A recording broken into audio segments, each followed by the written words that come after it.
साल में कई संक्रांतियां आती हैं, लेकिन कुंभ संक्रांति को इतना पवित्र क्यों माना गया? भोर का समय है। नदी के तट पर हल्की धुंध तैर रही है। सूर्य अभी पूरी तरह उगा नहीं, लेकिन उसकी पहली किरणें जल की सतह को छू चुकी हैं। जल में सुनहरी चमक फैलती है, जैसे किसी ने मौन में दीप जला दिए हों। घंटियों की धीमी धीमी ध्वनि हवा में घुल रही है। कहीं दूर से मंत्रोच्चार की गूंज आती है, स्पष्ट नहीं पर आत्मा को छू लेने वाली। नदी के किनारे लोग एक एक करके जल में उतर रहे हैं। कोई आंखें मूंदे है, कोई हथेलियां जोड़कर मौन प्रार्थना में डूबा है। यह केवल स्नान नहीं लगता, यह जैसे किसी पुराने वचन को निभाने की प्रक्रिया हो। यहीं इसी क्षण समय कुछ अलग सा व्यवहार करता है। घड़ी की सुइयां चलती रहती हैं, पर अनुभूति ठहर सी जाती है, मानो काल स्वयं रुककर देख रहा हो कि मनुष्य इस परिवर्तन को महसूस कर पा रहा है या नहीं। सूर्य अपनी चाल बदल चुका है। आकाश में कोई दृश्य विस्फोट नहीं हुआ, धरती नहीं कांपी, फिर भी कुछ बदल गया है, बहुत गहरे, बहुत भीतर। कुंभ संक्रांति का यही क्षण है। न तो यह केवल पंचांग की एक तिथि है, न ही सिर्फ किसी परंपरा का निर्वाह। यह वह बिंदु है जहां समय अपनी दिशा बदलता है, खगोल अपनी गणना पूरी करता है और आत्मा कुछ याद करने लगती है। जल के भीतर खड़ा मनुष्य जब माथे पर पानी डालता है, तो वह केवल शरीर को नहीं भिगोता, वह स्मृतियों को छूता है। उन स्मृतियों को जो शब्दों से पहले की हैं, क्योंकि कुंभ संक्रांति का संबंध केवल आज से नहीं है। यह किसी बहुत प्राचीन यात्रा की छाया है, जिसमें देवता भी चले थे, दानव भी, और काल स्वयं साक्षी बना था। नदी के प्रवाह के साथ एक अदृश्य कथा बह रही है, कथा अमृत की, कथा परिवर्तन की, और कथा उस क्षण की जब पृथ्वी ने स्वर्ग को स्पर्श किया था। लेकिन यह कथा एक साथ नहीं खुलती, यह धीरे धीरे बूंद बूंद प्रकट होती है, ठीक वैसे ही जैसे कुंभ का रहस्य। और जब यह रहस्य खुलता है, तो समझ आता है कि कुंभ संक्रांति केवल स्नान नहीं, बल्कि आत्मा की यात्रा क्यों कहलाती है। सूर्य अब थोड़ा ऊपर आ चुका है, धुंध धीरे धीरे छोंट रही है और जल की सतह पर लहरें स्पष्ट होने लगी हैं। लेकिन जो परिवर्तन बाहर दिखाई दे रहा है, उससे कहीं अधिक गहरा परिवर्तन भीतर घट रहा है। संक्रांति, यह शब्द केवल कैलेंडर का संकेत नहीं है, यह एक संक्रमण है। एक अवस्था से दूसरी अवस्था में प्रवेश। जैसे रात्रि चुपचाप दिन में बदल जाती है, वैसे ही संक्रांति बिना शोर के जीवन की दिशा मोड़ देती है। सूर्य चलता रहता है, न थकता है, न रुकता है। भारतीय दृष्टि में सूर्य केवल प्रकाश का स्रोत नहीं, वह प्राण है, वह चेतना है, वह समय का साक्षात रूप है। जब सूर्य अपनी राशि बदलता है, तो केवल आकाशीय गणना पूरी नहीं होती, धरती पर बह रही ऊर्जा की धारा भी अपना रुख बदलती है। यही कारण है कि प्राचीन ऋषियों ने हर संक्रांति को साधारण दिन नहीं माना, लेकिन कुंभ संक्रांति, यह उन सभी संक्रांतियों से अलग खड़ी है। कुंभ एक पात्र, एक कलश, ऐसा कलश जिसमें केवल जल नहीं, स्मृति भरी होती है, ज्ञान भरा होता है, और कहीं न कहीं अमरता की आकांक्षा भी। जब सूर्य कुंभ राशि में प्रवेश करता है, तो जल तत्व जागृत होता है।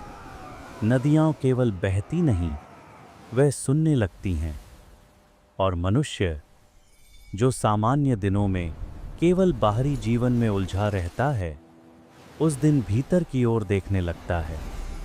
इसलिए कुंभ संक्रांति पर मनुष्य स्वाभाविक रूप से जल की ओर खींचता है। नदी, सरोवर, संगम जैसे कोई अदृश्य पुकार हो जो कह रही हो, आओ स्वयं से मिलो। यह स्नान पाप धोने की यांत्रिक क्रिया नहीं है, यह एक स्मरण है। स्मरण की जीवन भी प्रवाह है। जो ठहर गया वह सड़ने लगा, जो बहता रहा वही पवित्र बना।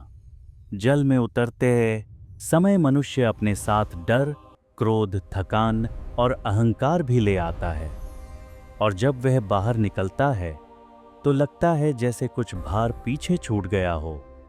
नाम नहीं दिया जा सकता, पर हल्कापन महसूस होता है। यहीं से कुंभ संक्रांति एक साधारण धार्मिक क्रिया से ऊपर उठ जाती है।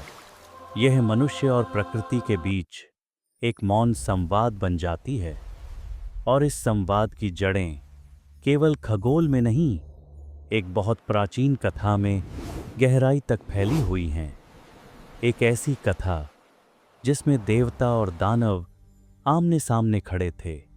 समुद्र मंथन हो रहा था और अमृत के लिए पूरा ब्रह्मांड आंदोलित था, क्योंकि कुंभ संक्रांति का जल सिर्फ नदी का जल नहीं है, यह उस अमृत स्मृति का प्रतिबिंब है जो समय समय पर मनुष्य को उसकी मूल यात्रा याद दिलाने आता है। और अब कथा धीरे धीरे उसी क्षण की ओर बढ़ने लगी है जहां एक कुंभ आकाश से झुका था और पृथ्वी ने अमृता की बूंदें पाई थीं। समय अब और पीछे सरकता है, इतना पीछे जहां इतिहास नहीं, केवल स्मृतियां हैं। जहां पृथ्वी अभी युवा थी और देवता तथा दानव दोनों एक ही उद्देश्य से खड़े थे। समुद्र मंथन का वह क्षण, क्षीर सागर की अथाह गहराई, मंदिराचल पर्वत मथानी बना हुआ और वासुकी अपने ही भार से कराहता हुआ। देवताओं की आंखों में आशा थी, दानवों की आंखों में अधिकार, और समुद्र वह मौन था, लेकिन भीतर से उथल पुथल में। मंथन चलता रहा, एक के बाद एक अद्भुत वस्तुएं प्रकट हुईं। कामधेनु, ऐरावत, कल्पवृक्ष, पर सबकी दृष्टि एक ही प्रतीक्षा में थी। और तब जब क्षीर सागर की गहराई ने अंततः अपना रहस्य छोड़ा, तो एक दिव्य पात्र प्रकट हुआ, कुंभ। उस कुंभ में जल नहीं था, उसमें अमृत था। मृत्यु पर विजय का प्रतीक, सीमाओं से परे जाने की संभावना। क्षण भर के लिए संपूर्ण ब्रह्मांड थम सा गया, पर यह ठहराव अधिक देर नहीं टिका। संघर्ष शुरू हो गया। अमृत किसी एक का नहीं था। देवता उसे न्याय मानते थे, दानव उसे अधिकार, और तभी विष्णु ने मोहिनी का रूप धारण किया। मोहिनी सुंदरता नहीं, वह माया का सजीव रूप थी। उसकी मुस्कान में विश्वास था और उसकी चाल में समय। जब अमृत का कुंभ उसके हाथों में आया तो संघर्ष दिशा बदल चुका था।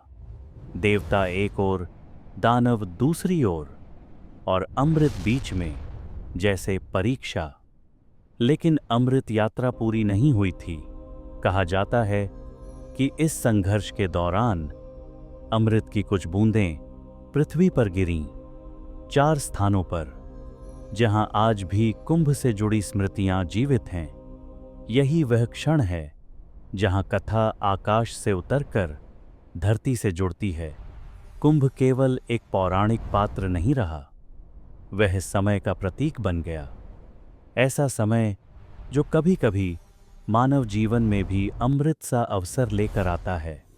और जब सूर्य कुंभ राशि में प्रवेश करता है तो मानो वह उसी प्राचीन क्षण की पुनः स्मृति कराता है, जैसे कह रहा हो, यह वही समय है जब तुम बदल सकते हो। इसलिए कुंभ संक्रांति केवल किसी कथा की याद नहीं है, यह उस संघर्ष का स्मरण है जो भीतर चलता है, देव और दानव के बीच, संयम और लालसा के बीच, ज्ञान और अहंकार के बीच। नदी में उतरता मनुष्य अनजाने में ही उसी क्षीरसागर का स्पर्श करता है और जल की ठंडक के साथ यह प्रश्न भीतर उतरता है, मैं किसे अमृत सौंप रहा हूं? क्योंकि हर जीवन में एक कुंभ होता है और हर कुंभ संक्रांति उस कुंभ की ओर देखने का अवसर। अब कथा नदी के किनारे से आगे बढ़ रही है, वहां जहां जल केवल तत्व नहीं मां बन जाता है, जहां गंगा, यमुना और सरस्वती केवल नदियां नहीं चेतना की धाराएं बन जाती हैं। नदी अब केवल जल की धारा नहीं रह जाती, वह स्मृति बन जाती है, पीढ़ियों से बहती हुई स्मृति।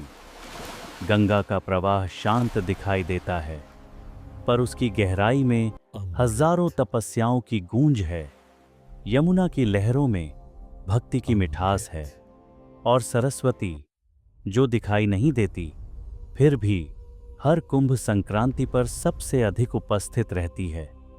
इन नदियों को मां कहा गया, इसलिए नहीं कि वे जीवन देती हैं, बल्कि इसलिए कि वे ग्रहण करती हैं।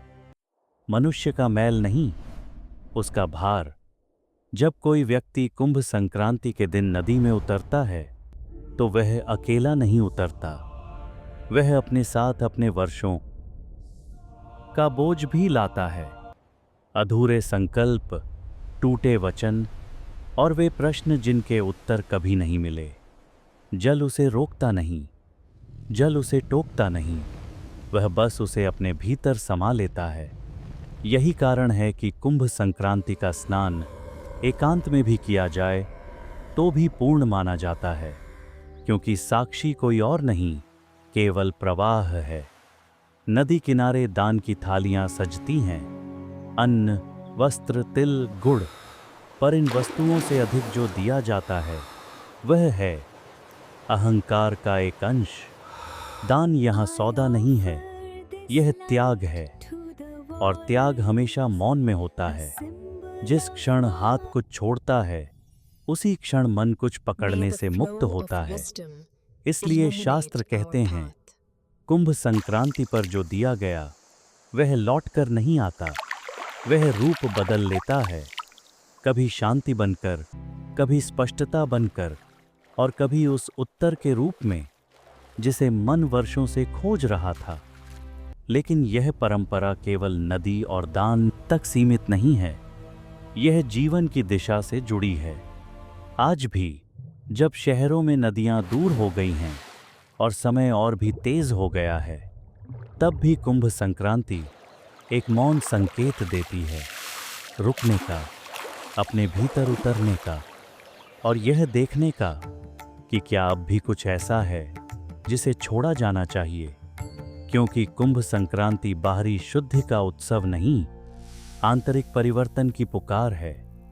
और जब मनुष्य इस पुकार को सुन लेता है तो उसे समझ आने लगता है कि हर कुंभ संक्रांति दरअसल उसके जीवन का एक मोड़ है। अब कथा अंत की ओर नहीं, अर्थ की ओर बढ़ रही है।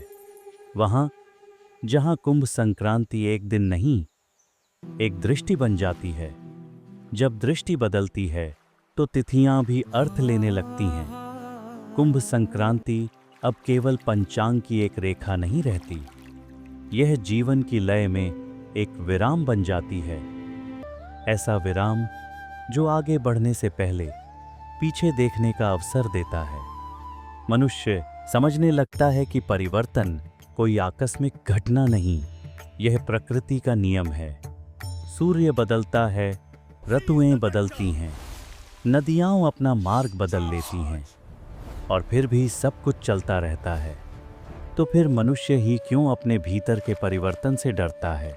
कुंभ संक्रांति इसी डर को धीरे से स्पर्श करती है। यह कहती नहीं, बस याद दिलाती है। याद दिलाती है कि हर जीवन में कुछ चरण ऐसे आते हैं जहां पुराने विचार अब साथ नहीं चल पाते, जहां पुराने क्रोध, पुराने बंधन अब बोझ बन जाते हैं। जैसे सूर्य कुंभ में प्रवेश करता है, वैसे ही मनुष्य भी यदि चाहे एक नई दिशा चुन सकता है। यह कोई उपदेश नहीं है, यह एक निमंत्रण है। नदी में स्नान करने वाला जब बाहर आता है तो उसके वस्त्र वही होते हैं, उसका नाम वही होता है, उसकी पहचान वही होती है। फिर भी वह जानता है कि कुछ बदल गया है। वह बदलावा दिखाई नहीं देता, पर महसूस होता है। यही कुंभ संक्रांति का सबसे गूढ़ रहस्य है। यह बाहरी जीवन में कोई चमत्कार नहीं दिखाती, पर भीतर एक सूक्ष्म परिवर्तन कर देती है। और यही कारण है कि हजारों वर्षों बाद भी यह परंपरा जीवित है, क्योंकि यह समय से नहीं, मनुष्य की चेतना से जुड़ी है। आज भी अगर कोई व्यक्ति इस दिन कुछ क्षण मौन में बिताए, अपने भीतर बह रही उलझनों को देखे और उनमें से कुछ को छोड़ दे, तो कुंभ संक्रांति उसके लिए पूर्ण हो जाती है। नदी हो या न हो, तीर्थ हो या न हो, यदि प्रवाह भीतर है तो कुंभ घटित हो चुका है। और यही वह बिंदु है जहां कथा अपने शिखर को छूती है, जहां कुंभ संक्रांति एक दिन से एक दर्शन बन जाती है। अब केवल एक प्रश्न शेष नहीं, बल्कि एक अनुभूति बचती है। क्या अगली संक्रांति तक हम वही रहेंगे या कुछ छोड़कर आगे बढ़ेंगे? नदी का प्रवाह अब भी वैसा ही है। सूर्य अपनी चाल पूरी कर चुका है, आकाश में दिन पूरी तरह फैल चुका है, लेकिन जो सुन रहा है उसके भीतर कुछ स्थिर नहीं रहा। कुंभ संक्रांति बीत जाती है, दिन बदल जाता है, भीड़ छौंट जाती है, घंटियों की आवाज धीमी पड़ जाती है, पर जो वास्तव में स्नान कर चुका होता है वह जानता है कथा समाप्त नहीं हुई है, क्योंकि कुंभ संक्रांति एक दिन नहीं है, यह एक स्मरण है। स्मरण की जीवन भी एक कुंभ है। और हर वर्ष हर मोड़ पर हमसे पूछा जाता है, इस कुंभ में क्या भरा है? यदि उसमें क्रोध है तो वह बोझ बनेगा, यदि उसमें भय है तो वह स्थिर कर देगा, लेकिन यदि उसमें समझ है, स्वीकार है और थोड़ा सा त्याग है, तो वही कुंभ अमृत बन जाता है। इसलिए हमारे पूर्वज तिथि को नहीं पूजते थे, वे उस क्षण को पहचानते थे जब मनुष्य बदलने को तैयार होता है। कुंभ संक्रांति उसी क्षण का नाम है। अगली बार जब यह दिन आए तो केवल नदी की ओर मत देखना, एक बार अपने भीतर भी देखना।